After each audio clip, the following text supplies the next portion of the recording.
Myoho Renge Kyo.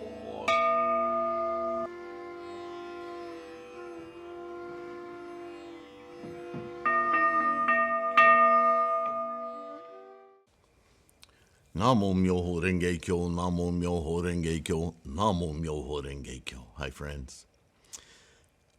Hope you're in good health today and in good circumstance.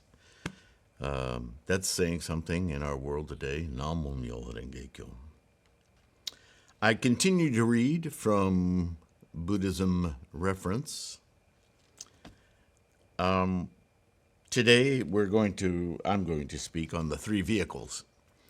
And I'm reminded once again that, especially if you're just starting out, or even if you've been practicing 40 years, the way Buddhist information is presented, especially with all of the rhetorical biases, right? Cultural, it doesn't matter if you've got 16 college degrees and you're an excellent researcher, you're still a human being. And unless you're a practiced Buddhist as well as an academic, you're not likely to get past your own cultural biases. In other words, the language you use as an academic is going to be the language of familiarity. You're going to speak from your own life experience. Now, granted, some life experience is quite broad, but we're talking here about Buddhism. Now, you may say there are only a handful of world religions, quote unquote, but pick any one of them, from Judaism to Islam, to Christianity, to any of them, any others. They all have multiple sectarian readings, interpretations, some of them vastly dissimilar. My point isn't to take apart religion. My point is that the world is steeped in thousands of years of this magical, mystical thinking, rhetoric, and belief systems that are grounded in words, not in actual experience. Buddhism, and this is one of the reasons I maintain that Buddhism is not a religion, because Buddhism is a witnessing an actual experience of your own life, your mind, your body, right? If you taste something and it tastes foul and sour and it wants to make you vomit, are you likely to continue eating it or reapproach it on another day? No. Genuinely, you are repulsed by it, you get rid of it, and you recognize the smell, the appearance, all kinds of characteristics, so you can do everything you can to avoid it. This is the way a Buddhist should view these religions. And if somebody calling themselves a Buddhist is trying to teach you the religion of Buddhism, you better keep one eye especially wide open. Because either what they're teaching you is complete hogwash, using the rhetoric of Buddhism, or they don't understand it themselves. You're better off studying on your own. This is why the independent Buddhist movement has grown so much in the last couple of decades, right? Why do I bring this up again? Because as you get exposed to all of this literature and rhetoric on Buddhism, I challenge anyone to say that it's not overwhelming. by terms of terms, words, concepts. Man, Buddhism has all these different blah, blah, blah, blah, blah, blah. I got to remember this. I got to remember that. How does that work with that? And is that even, that sounds like it contradicts that. And, right? Even if you've practiced and you're very confident in your Buddhist practice, doesn't it seem to you at times as though Buddhism rhetoric fights itself? And I don't want to be an apologist for that. I want to be a kind of like a pool skimmer, right? I want to get all that clutter out of the way so that we can realize together that, oh, it's not all these various concepts and differences and competing thoughts. It's actually all saying the same thing. Kind of like the fountain analogy, right? Pick up a rock. It's a rock. Get close enough to it, though, to really look at it. It's different minerals, it's different deposits, there's crystalline deposits, there's sandy deposits, there's this and that. There's a whole lot going on in that rock. But it's easy to get confused as all those things. Well, that's not rock. Well, is that rock? Is that considered a rock? Is that part of the rock? Is it because that and that and that are together that it's a rock? You know what? Take a breath. Toss that rock around in your hand for a moment. Oh, it's a rock. There's a lot of ways of looking at the rock. And that's what we study in Buddhism. Not because we have to know the minutiae and the chemistry and the biology and the physics of the rock, but because we're human beings and we're very easily distracted by samsara, by our desire to collect data, which is kind of like studying, so we're right on the cusp. Always grabbing at stuff. I want more. Desire, desire, desire, desire. It's what runs us, yeah?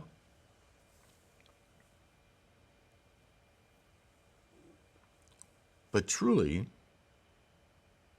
and I've said this many times, Shakyamuni was teaching the same thing for 50 years. He just was speaking to a different audience that needed to hear different aspects of it so that they could right? He wasn't teaching it to make himself important. Look how brainy I am. Look how amazing I am. No. Buddhism is not about that. The Bodhisattva path is not about impressing others. That's a samsaric problem. The Bodhisattva path is about enlisting others to look at the wonderment that you have had a privilege to glimpse over and over and over again.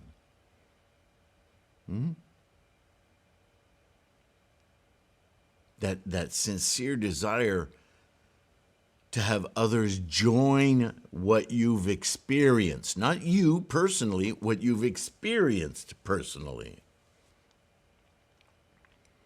And the only way they can do that is by experiencing it for themselves, right? Maybe on some weekend you were privileged to see a great display of hot air balloons taking off in a valley, and you were there listening to the fires of the you'd call them engines, right? Burning for the hot air to rise in the balloon, and watching the balloons inflate, and hearing the creaking of the ropes and the shouts of the pilots and their passengers, and for that moment, and to be guided up and on and on and on. The whole experience, the smell of the grass, the air, the changing of the breezes of the wind, and the wondering how, and all of that. And you experienced, and then you tell your friends about it, and you explain it in great detail, and they all look at you and go, wow, that must have been a good time. Not because they understand, but they can see in you that you had this experience. And it may, or may not, excite them to have that same experience. This is how we teach Buddhism to others. But the first thing we have to do is open their minds to what it is. That's why the first thing we do is chant with them, right? If you could just have your friends come with you in your vehicle or run over the hill or whatever and have them see just a glimpse of the hot air balloons all taking off in the air, you'll plant that seed in them that wants to know more, wants to see more. And so the next time it's early in the morning and everyone's gathering for this great balloon exodus, you can call your friend and they're willing to come over right away. Let's go check it out, right? That's how to teach Bodhisattva style Buddhism, because they need to make up for themselves in their mind that there's something to be experienced here of great value. So, all of that, again, is to say that this is the way Buddhism was taught for those 50 years. Shakyamuni had to reach the people at their potential, and potential changes as maturity and experience evolves, yeah? So, today's subject, the three vehicles, isn't because there are three different vehicles. There are not. But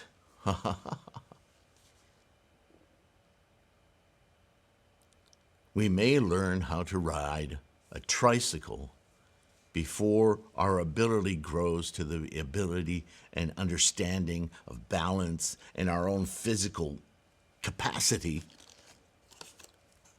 to ride a bicycle and balance for ourselves. Isn't that momentous, right? How many films and pictures have been taken of that moment? How many movies have capitalized on that moment, right? It's like the first steps of walking. We go from crawling to walking to tricycle to bicycle, and oh my goodness, then we put a motor on it. And we either do motorcycles or cars, tricycles, whatever, motorized vehicles, or maybe skateboards. Even those are motorized now. Right? As our capacity grows and our understanding, mind-body connection, ability, capacity to do things broadens, so do our experience of everything, from bicycles to food to relationships, on and on and on. So the three vehicles is a demonstration of periods of, right? We were talking about the three phases, and we've talked about the three dharmas, right? There are not three dharmas. Again, Shakyamuni says to Shariputra, there is only one great vehicle, one dharma. There are not two, much less three. So we're going to talk about the three teachings, the three vehicles. Why are they vehicles? Because they're methods to attain enlightenment. So is the tricycle. It's a method to attain enlightenment. Does it get you to enlightenment? No. But it gets you to the bicycle, and the bicycle gets you to the car. And the car gets you to traffic jams. Whee! Enlightenment. I'm just kidding. But you understand the analogy, I hope. Right? All right. So because this is so straightforward and there's so much information on the internet, and there's a lot of baloney on the internet too, but this is why I take excerpts from some of these sources to demonstrate to you that there are sources out there, although flawed, and then, I address the flaws. So listen, the paths or teachings from the Encyclopedia of Buddhism. 1, the three vehicles, or the three yanas, is a term used in the Mahayana and Vajrayana traditions to refer to classifications of the path to enlightenment. Another typo. Every time I find something, I use these wonderful little markers that Mel sent us. Thank you, Mel.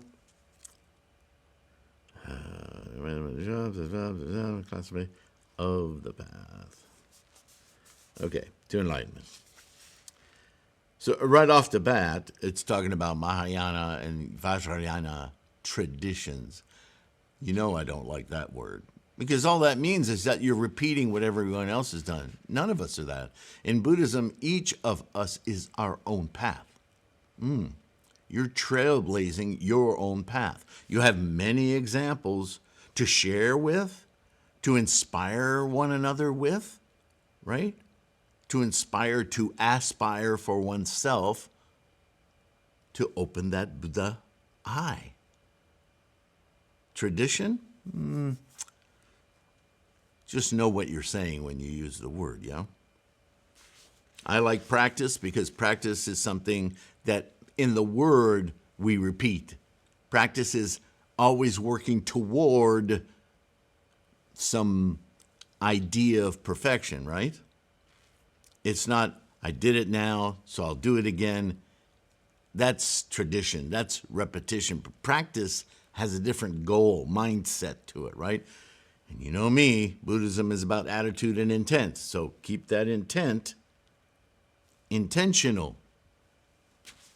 Second, within the Mahayana, the main article, 3 vehicles, Mahayana. Okay, let's see what they mean by that.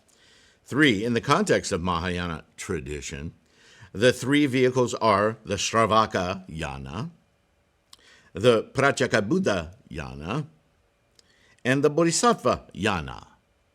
Okay, not bad. He's identified 3 different stages of the teachings of Buddhism, right? And when we went over the Lotus Sutra in our TLK version, our annotated, heavily annotated version of corrected language as much as possible of the Lotus Sutra, I talked a great deal about the counterfeit Dharma or the semblance Dharma, and how in the 3rd parable of the Lotus Sutra of the conjured city, Shakyamuni addressed that quite early on in the Lotus Sutra, because the teachings he had given to empower people to figure this out for themselves, they got lazy and they turned it into the final teaching, and it was not. It was just a respite so that they would discover on their own that there was more to discover, but they didn't. So he had to, take them beyond, they got stuck, right? He had to break their attachment to that to say, no, I told you this was a respite. Now go all the way. Why would you stop? The Lotus Sutra is all about this very problem. So the Lotus Sutra is with the great intent, Shakyamuni teaching his own path to enlightenment. No more pulling punches or explaining to what you might understand. No. You come to me. You come to Buddha. Right? It's not the other way around. This categorization, number 4 here, is presented within the Lotus Sutra. It is the most common presentation within the East Asian Buddhist tradition. Why East Asian? Why specifically East Asia, right? Nod toward Japan, Korea, so on. Even though, mainly Japan and parts of China. Because that's the way Buddhism moved across the globe, right? From India to China, and China very huge, throughout China, to finally Tendai or Ji, and Ji, from him to Sanran or Miaolo, and then to Dengyo in Japan, right? Finally to Nichiren, our mentor. Yeah, so this is the way Buddhism moved across the globe. And so by the time again, the Bodhisattva yana comes along, vehicle comes along, Buddhism has moved to Eastern Asia. This categorization is also presented within the Tibetan Buddhism, but they hung on to a lot of traditions that they're really just not Buddhist, the traditions I'm saying. And so their process is very muddied. No wonder they're struggling so much with their own country, their land, their leaders, because they're clouded in their understanding of Buddhism. Of course, you know, I fault the Dalai Lama for that. He knows better. He knows better. But he doesn't want to take action on it. And that's his greatest fault. When explaining the Mahayana path as distinct from a Vajrayana path. Within the Vajrayana, the main article, Three Vehicles Vajrayana, in the context of the Vajrayana tradition of Tibetan Buddhism, the three vehicles refer to Hinayana, the basic vehicle, the Mahayana, the great vehicle, and the Vajrayana, the diamond vehicle. Oops. Lotus should be number one. What is this diamond thing? Not that it's not one of the teachings, it's just in the wrong order, right? So, here's my 2 cents on it. The Vajrayana includes Tantrism. That goes all the way back to India, right? Mysticism. And other practices steeped in traditions and regional formulations outside the scholarship of Buddhism and teachings from Shakyamuni through Nichiren doctrine. And that, Nichiren says enough about that. I don't need to rail on about it, yeah? Nichiren's all about pointing that out.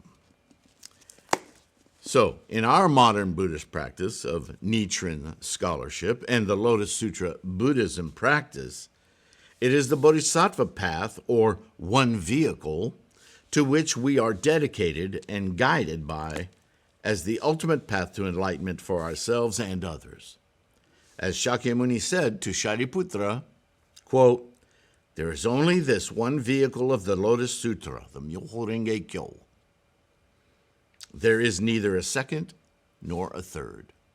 Now, you've heard that translated in many ways, depending on the translation you read of the Lotus Sutra, or even in innumerable meanings he's talking about it. But when he addresses Shariputra, this is the big, Shariputra is the most educated and most, see, the first vehicle, the Shravaka vehicle, those are learning students, yes? And they are the ones who, at some points, teach themselves enough to enter the path of the Arhat, right? So Shariputra is right there. He's at the top of his game and recognized in the community of monks as foremost Shravaka, right? And he's looking at his own practice and Pratyekabuddha practice and Arhatism as the semblance Dharma, right? The counterfeit Dharma. This is the final teaching, and we have to wait for somebody, an actual Buddha, to appear in the world to give us permission to be enlightened. And Shakyamuni's like, no. Where did you guys come up with that? You know better, right? Remember the Lotus Sutra? You know that's not right. This teaching, what I'm telling you now, and I'm going to be very explicit, this is the way to enlightenment. You don't have to wait for anyone. You don't have to live millennia. You don't have to be reincarnated. See, the Tibetans totally missed this. You know what, though? Dalai Lama knows better. Oh, yeah. He knows reincarnation is mythology. Even though he was selected by it. And there's movies about that ritual, yeah. He knows better. But he's afraid to tell his followers because he doesn't want to make them sad. What? I'm sorry. But, if you want to make somebody better when they got a splinter in their finger, you can't just cover it up and go, it'll work itself out. Pull the damn splinter. He won't do it. He did an interview with John Oliver. And they talked about it. If you're curious, look it up. You'll find it on YouTube, unless they took it down.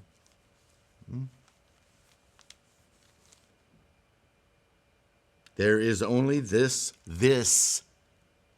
He's teaching the Lotus, this one vehicle of the Lotus Sutra. There is neither a second nor a third. So forget that Arhat business. That was a conjured city. That was not the end goal. Right? So yeah, there are 3 vehicles. But once you learn how to drive a car, get your ass off the tricycle. What are you, stupid?